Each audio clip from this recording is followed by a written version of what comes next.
Vale, vamos a sumergirnos en una de las preguntas más grandes que existen. ¿Alguna vez nos hemos parado a pensar en el increíble, increíble viaje que nos ha traído hasta aquí? Hoy vamos a desentrañar la que es probablemente la historia más grande jamás contada, el origen y la evolución de toda la vida en nuestro planeta.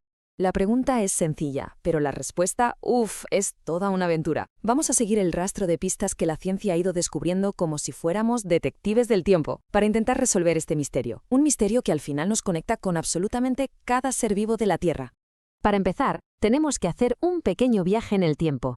Imaginemos un mundo no hace tanto, donde la gente miraba a su alrededor y pensaba que todo era fijo.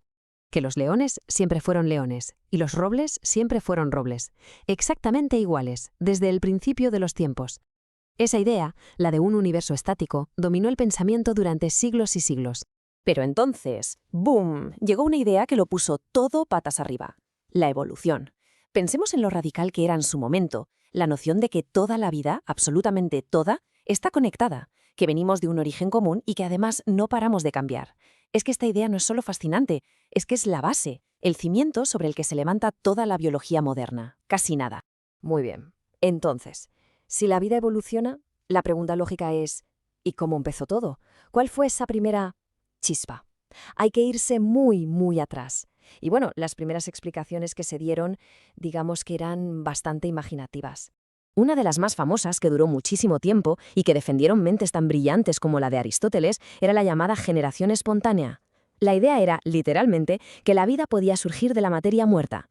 O sea, dejabas un trozo de carne y ¡zas!, de repente aparecían gusanos. No de otros gusanos, no, de la propia carne, así, por arte de magia. Pero claro, aquí es donde la ciencia mete la cuchara y dice: un momento, vamos a comprobarlo. Y con experimentos súper ingeniosos, como los de Reddy, con sus frascos de carne, tapando unos sí y otros no, y más tarde Pasteur, con sus matraces de cuello de cisne, se demostró algo que hoy nos parece obvio. La vida solo puede venir de más vida. Se acabó la magia. Vale, descartada la generación espontánea, la pregunta seguía ahí, más grande que nunca. Si la vida no aparece de la nada, ¿de dónde demonios salió? Y aquí el debate científico se abrió en dos caminos principales, ambos fascinantes, la verdad. ¿Vino de fuera, en plan polizón cósmico a bordo de un meteorito? ¿O se cocinó aquí mismo, en la Tierra primitiva? Hoy por hoy, la explicación con más peso es la abiogénesis, o evolución química. Y es alucinante porque nos pide que imaginemos una Tierra muy, muy diferente, una especie de laboratorio gigantesco, sin oxígeno, con una atmósfera densa, mares calientes que eran como una sopa de químicos, y todo esto bombardeado por rayos y radiación ultravioleta. En ese caos, poco a poco las moléculas simples empezaron a unirse, a formar cosas más complejas, hasta que finalmente surgieron los primeros ladrillos de la vida. No fue un milagro, fue un proceso, un larguísimo proceso químico. Bien, tenemos un posible origen, la vida arranca, pero ¿cómo pasamos de una simple célula primigenia a todo esto? A las ballenas, los árboles, los insectos, a nosotros. Tiene que haber un mecanismo, un motor potentísimo que impulse todo ese cambio. Hubo intentos de explicarlo, claro. Lamarck, por ejemplo, tuvo la gran intuición de que las especies se adaptaban a su entorno, y eso ya era un avance brutal. La idea era buena, pero el mecanismo no era el correcto. La pieza clave del puzzle la pusieron casi a la vez dos naturalistas británicos, Darwin y Wallace, y su idea fue la selección natural. Y lo genial de la selección natural es que su lógica es aplastante de tan simple. A ver, punto 1. En cualquier población, los individuos no son clones. Hay pequeñas diferencias, ¿verdad? Hay variación. Punto 2. Los recursos son limitados, así que hay competencia, una lucha por sobrevivir. Y punto 3, y aquí está la clave, los que tienen las variaciones que les dan una pequeña ventaja, pues sobreviven más y tienen más hijos, y a esos hijos les pasan esas ventajas. Repite esto durante millones de años y voilà, la especie entera ha cambiado. Es un mecanismo elegantísimo. Claro, Darwin no sabía por qué existían esas variaciones, faltaba una pieza, y esa pieza llegó con la genética.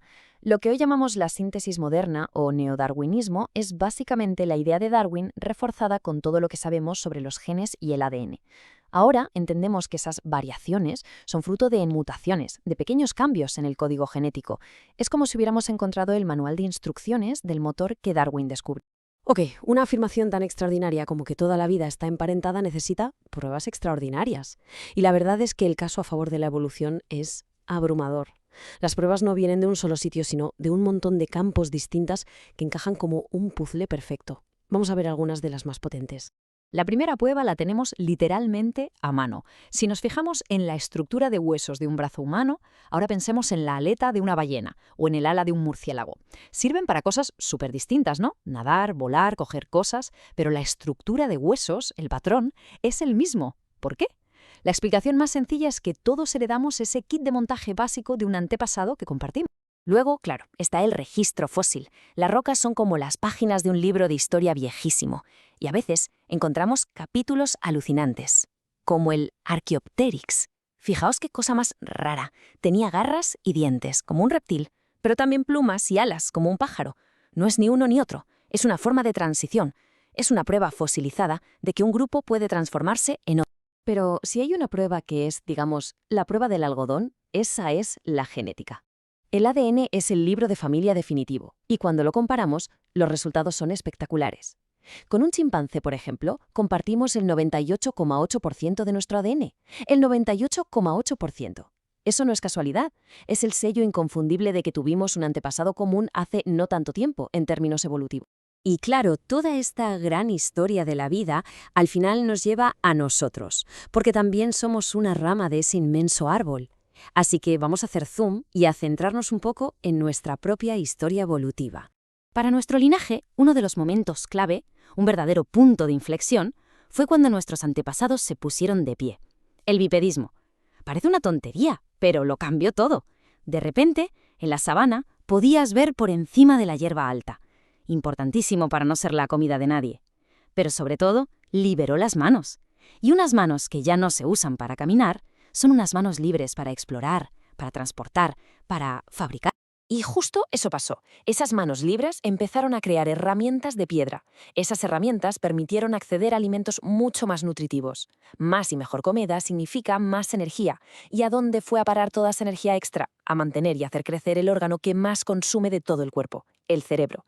Es un ciclo perfecto. Mejores herramientas, mejor comida, cerebro más grande, que a su vez puede inventar herramientas aún mejores. Y así hasta ahora. Vale, y para ir terminando es importante entender bien la evolución, pero también es casi igual de importante saber lo que no es. Hay muchos mitos por ahí, así que vamos a desmontar un par de los más típicos. Vamos con el clásico, la pregunta del millón. Seguro que ha salido en más de una conversación familiar. Y la respuesta es un no rotundo. No descendemos del mono. Lo que sí es cierto es que los humanos y los chimpancés, por ejemplo, compartimos un antepasado común. Piensa en ello como un árbol genealógico. De ese tatarabuelo común, una rama llegó a los chimpancés y otra, por otro camino, acabó llevando a nosotros. Somos primos evolutivos, no sus descendientes. Y otra cosa súper importante, la palabra teoría. En la calle, cuando decimos tengo una teoría, queremos decir tengo una idea o una suposición, ¿a que sí? Bueno, pues en ciencia es justo lo contrario. Una teoría científica, como la teoría de la evolución, no es una conjetura. Es una explicación súper sólida, que ha sido probada 1000 veces y que está respaldada por una montaña de evidencias. Así que, en resumen, desde esa primera molécula capaz de copiarse a sí misma hasta la increíble red de vida que vemos hoy, la evolución ha sido el gran motor, la fuerza que lo ha moldeado todo. Y lo más increíble es que la historia no ha acabado. Sigue ocurriendo, ahora mismo. Nosotros somos parte de ella. Lo que nos deja con una pregunta final fascinante, ¿verdad?